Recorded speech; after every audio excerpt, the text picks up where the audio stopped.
Dave, cue the music. Wait, we don't have the rights to the NFL music. I'm sorry.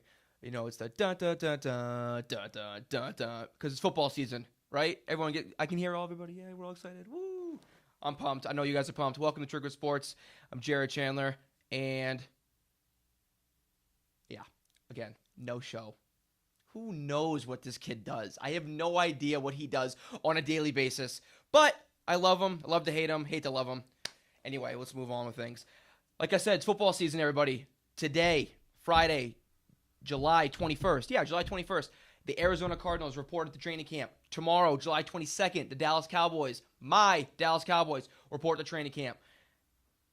It's here, everybody. No more baseball talk. No more basketball. What's going to happen in free agency? What's going to happen with Carmelo? What's going to happen with LeBron? No more, NHL draft. No more NHL trades. It's finally here.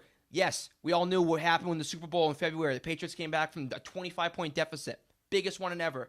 However, this is a new season. Fresh slate. 2017. Let's start rolling. Today, I'm going to go all NFC preview. Why? Because I just figured I'd break it up. Focus on NFC. Next week, let's focus on the AFC a little bit. And I got to give some other teams I don't get really talked about that much a little bit of love. Let's start in the NFC West, okay? Seattle, Arizona, LA Rams, still call them St. Louis, and San Francisco 49ers. There's not really much speculation here who's going to win this division. I have Seattle Seahawks winning it all day. You can talk to me now. You can talk to me in December. I'll still have the Seahawks winning it. Why? Simply because of Russell Wilson. Dude is an absolute beast. He's a great game manager. He knows how to get his players, under control. He knows how to manage certain situations when it comes down to crunch time, when the crap hits the fan. He just knows what to do in every single right game. Great rollout quarterback. Can find his receivers. And the fact that, too, he's got Thomas Rawls back this year, who at the end of last year, which hurt them in the playoff game. Thomas Rawls got hurt, was lost for the season. They're going to have Tyler Lockett back, who broke his leg last year in a brutal, brutal way. And I believe it was week 16. They're going to have him back to go along with Doug Baldwin, and Jimmy Graham, another full year under the belt. Give me Seattle to go 11-5 and to run away with this division. Do I think that the Arizona Cardinals could give them a little, run for their money? Yeah, maybe. But you know who it depends on? Carson Palmer. Carson, you're 36 years old. You have been into where? Cincinnati, you've been in Oakland, and you've been in Arizona for a combined, since 2003, what's that, 13 years, going on your 14th year in the league? If it's any time to do something with yourself, Carson, it's now, because if not, your ass is done. Sorry, you're done. You're going to be gone. No one's going to want you anymore. They're going to bring somebody new in and fresh. I mean, they undrafted free agent Trevor Knight from the Oklahoma Sooners this past draft. You're not telling me they wouldn't like to see what that young kid's got to do? Carson, you're on the damn hot seat this year, buddy. Figure it out. Because I know who else wants to try to get another run at the Super Bowl this year. It's Larry Fitzgerald. That guy's been more loyal to that organization than anybody ever has been in the whole history of the NFL. And you're the one right now, the reason why he has not been successful since his Super Bowl run in 2008. Figure it out, Carson Palmer. Figure it out with David Johnson in that backfield. You guys just re-signed Chris Johnson. You guys have a decent defense with Patrick Peterson, with Tyrann Mathieu. There's no reason why that you guys should not be competitive this year. Still taking the Seahawks to beat you guys. LA Rams, sorry. You're going to go 5-11. 49ers, Kyle Shanahan's the new head coach. He's making the decisions. Kyle Shanahan, you blew a 28-3 lead against the Patriots in the Super Bowl. You are not going to succeed in your first year in San Francisco. Not until you get Kirk Cousins next year anyway. That's my opinion. San Francisco 49ers are going to go 3-13. Have the chance to have the number one pick this year with the Jets. I'll get into that next week. Don't you love the NFC West? No one really talks about them, so I had to kind of get into that a little bit, huh? Let's move on a little bit. Let's go to the NFC South now. Atlanta is hangover. Oh, baby, you still got a big hangover. This is like one of those 3-day hangovers that just lasts, and you got to sit in bed, and you got to watch The Nightmare Before Christmas. When you wake up and you're like, oh, wow, that hit me hard. Yeah, and you can't move because everything that you think about, everything that you put into your body just makes you more sick. Yeah, that's the Falcons right now. That's the Falcons fans. I don't care that you guys have a new stadium. I don't care that the roof opens up like a Chinese star. That does not matter to me. You guys are screwed this year, okay? There's already been speculation. There's already been stories out that said Matt Ryan's already questioned what Kyle Shanahan did last year. So now you're telling me that you bring in Steve Sarkisian from the Alabama Crimson Tide to run your offense? So you're going to go from one bad play caller to another one? Steve Sarkisian, who called the plays in the national championship game against Clemson, who couldn't secure that victory, who let Deshaun Watson... I mean, I love Deshaun Watson. We all know, we've heard on the show. But who let Deshaun Watson go up and down the field and you could not match him score for score when it came down to it? So that's going to be your replacement for Kyle Shanahan, who, when it came down to it, couldn't match Tom Brady and Bill Belichick score for score, or not even that, could not utilize the damn play clock to the appropriate manner? It's a recipe for disaster. Good job, Atlanta. You guys are finishing third in the NFC West this year. I mean, NFC South. You guys are finishing third. My winner in the NFC South this year, Tampa Bay Buccaneers. Okay? Jameis Winston is on a mission. I already said once that I like Marcus Mariota a lot. Obviously, he was the second pick in that draft to Jameis Winston. I liked both of these guys coming out of that draft. I said from day one that I liked Winston a little bit better for his long-term NFL success because he was more pro-style ready for the NFL game. I just thought his game out of college just gelled with the natural tendencies that the NFL brings you. I think this is the year now that he takes that next step. Rookie year was a great year. Last year, sophomore year, he had no sophomore slump. I thought if anything, he was the reason why the Buccaneers were where they were at the end of the year. One or two plays away from potentially making the playoffs last year. This year, they're getting it done. This year, they're going to get it done.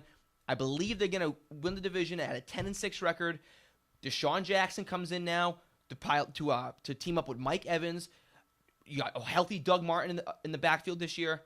No reason why that offense should not roll through half of that schedule that they're playing this year. And I think they should roll through their division. Second team I have in the NFC South, Carolina Panthers. Obviously, last season we knew that they had their hangover. It's kind of funny how 2 years in a row we're going to have an NFC South team battling from a Super Bowl hangover. Good thing my team's not in the NFC South. But I think Cam Newton's going to have a great season this year. Obviously, he won the MVP in 2015.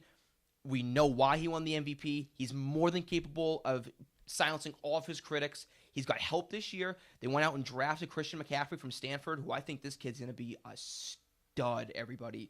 Watch out for Offensive Rookie of the Year out of this kid. Kelvin Benjamin's now going to be back for an entire season that's healthy. Yes, he was around last year, but he was still coming back from that knee injury he had in 2015. Greg Olsen, again, another tight end that's out of this world, who I still think can bring a great game. I still probably rank him in the top 3 or 4 tight ends in the NFL. And Luke Kuechly's coming back. Luke Kuechly missed half that season last year because of head injuries. Now, don't get me wrong. I know head injuries are extremely, extremely important and extremely, extremely watched like hawks in the NFL. So could Luke obviously get another hit or two here and maybe be done for the year again? Knock on wood. I really hope that doesn't happen. But yes, that's what he's had a little bit of history with. However, his presence on that team and on that defense can't be matched, I think, by no other defensive player in the NFL. I could really say that. Luke Kuechly is as important to that team as Aaron Rodgers is to Green Bay, as Brady is to New England, as Russell Wilson is to Seattle. That's how important he is to that team. And with Kuechly coming back healthy, hey, all bets are off. Anything can happen in the NFC South, but I'm still taking Tampa Bay. I'm sorry, Saints. Forgot about you. You finished last. You're in the basement. NFC North now. The North remembers, for all you Game of Thrones fans. Great episode last week, by the way. I got the Packers. I know. It's everybody's always Green Bay. But you know how Green Bay is. That team that's going to start off the first 7 or 8 weeks of the year, they're going to be hovering around 500, 4-4, 4-3. No one's going to be impressed by them. They're going to be dropped down in the power rankings. It's exactly how they operate pretty much every single season. And then what happens? RELAX. Relax. Aaron Rodgers comes out. Aaron Rodgers does his thing. He gunslings. He game manages. He even runs the ball for his damn self for 80 yards when he needs to, because we've seen it done before. If you don't believe me, go on YouTube and Google Aaron Rodgers running for 80 yards, because he has done it before. There's no reason why the Packers should not run away with this division. Everything else is a mess. The Vikings, you going to rely on Sam Bradford again for all year? I don't think so. I mean, yeah, I thought the acquisition of drafting Dalvin Cook was good for the Vikings. And yeah, you brought in, you got rid of Adrian Peterson, brought in some fresh blood. You helped try to rejuvenize the line a little bit. You brought some fresh players on defense. I don't think it's going to be enough, though. Do I think Minnesota's going to finish second in the North? Yes, I do. But second at 9-7, 8-8, maybe even 7-9. I don't think this division is strong at all. Besides Green Bay, Green Bay should go 12-4, 11-5. They should easily run away with this thing. It should be over, in my opinion, by week 10 or 11. We should know who's going to win this division. I mean, because even look at you got Detroit. What has Matt Stafford done? It's Matt Stafford again. Now, don't get me wrong. I like Matt Stafford. I've always been a fan of Matt Stafford. I thought he was a great quarterback coming out of Georgia in 2009, excuse me. But he hasn't. He's done, just the bare minimum every year. He's that guy that's going to, get you in the playoff hunt. Okay, I'm going to make it to the wild card round, and then I'm going to lose. He can't do anything else. Even when he had Calvin Johnson, he still struggled. How in the world, when you had Calvin Johnson, do you still struggle to win a playoff game? Or better yet, to even win the division? Detroit still hasn't won a division since when? 1993? I believe they're the longest team. I think they're in the longest drought right now in the NFL. Maybe besides what? Buffalo? Cleveland to win the division? Maybe that besides those two teams. So, nothing that Detroit put on paper this offseason proved to me that they're ready to compete with Green Bay again. Nothing in my mind. So, I got you a third. Chicago's up and down right now. They're in a transition period. They signed Mike Glennon from the Buccaneers this offseason to be their quarterback, but then they went and turned around and made a huge trade on draft night to draft Mitch Trubisky. So who's your quarterback this year? The $45 million Mike Glennon that you signed? Or the number 2 overall pick, Mitchell Trubisky out of North Carolina, that you're going to invest in the next 10 years in? I don't get what's going on there. I really don't.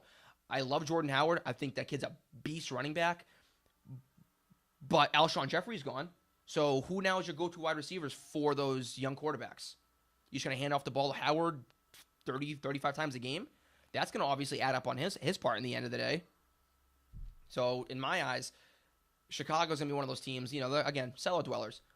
4-12, 5-11. They may get a couple cheap wins towards the end. They may beat Detroit or Minnesota. They may split those games. But in general, Packers run the North. They protect that wall up north.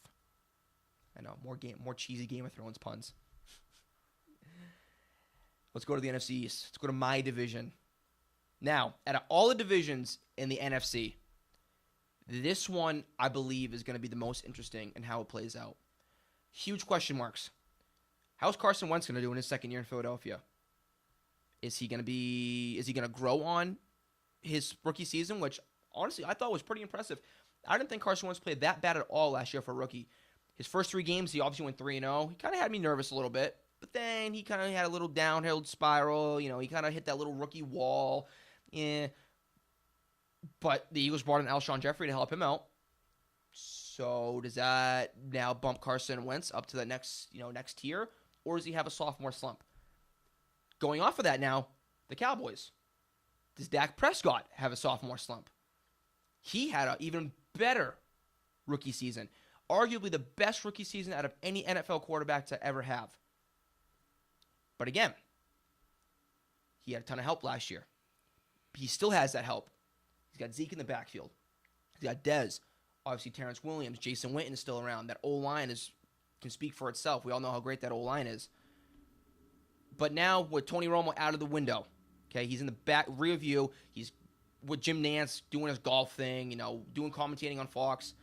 Does Dak Prescott now slip back and say, this is my team, so that I really don't have to worry about anything? I don't really have to prove anything. I don't think he's like that. I think this kid's mentality is better than that.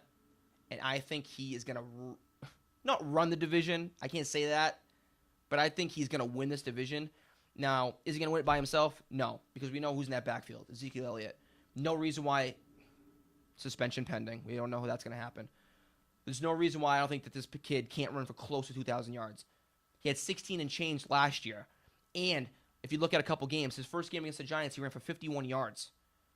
He had a couple games in the middle of the season there where he only ran for, I think, 80 and 70. So he had a couple games, 3 or 4 games, where he ran under 100 yards by a pretty decent margin. There's no reason why, in my mind, I don't think that this kid can reach 2,000 yards.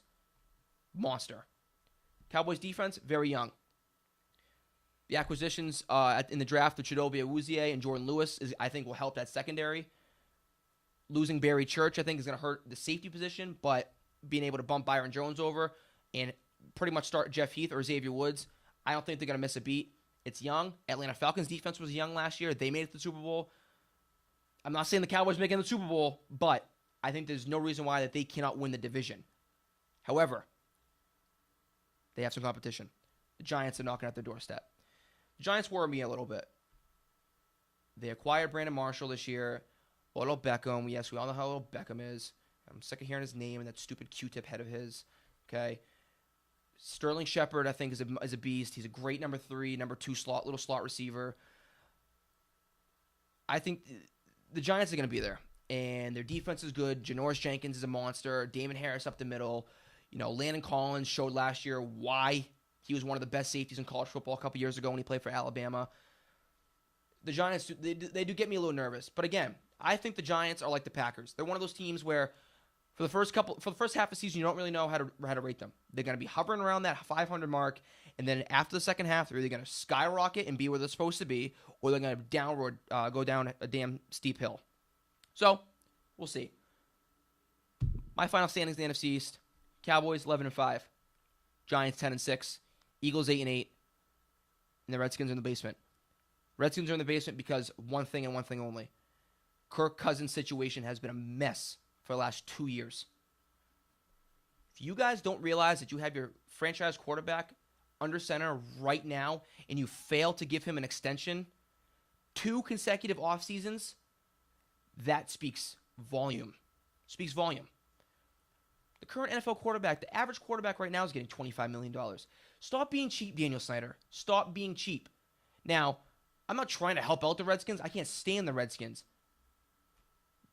But when you know you have something and something that's solid, why are you going to ruin your franchise for it? He's gone after this year. So enjoy him while you can, because he's going to go to the Bay Area next year and play for Kyle Shanahan in San Francisco. Bye, Kirk. It's been fun watching you in the NFC East. I'm not going to miss you when you're gone next year. Cowboys, NFC East. Seattle, NFC West. Tampa Bay, NFC South. Packers, rule the North. Those are my 4 division winners. I'll give you my AFC winners next week. Thanks for watching. Stay classy.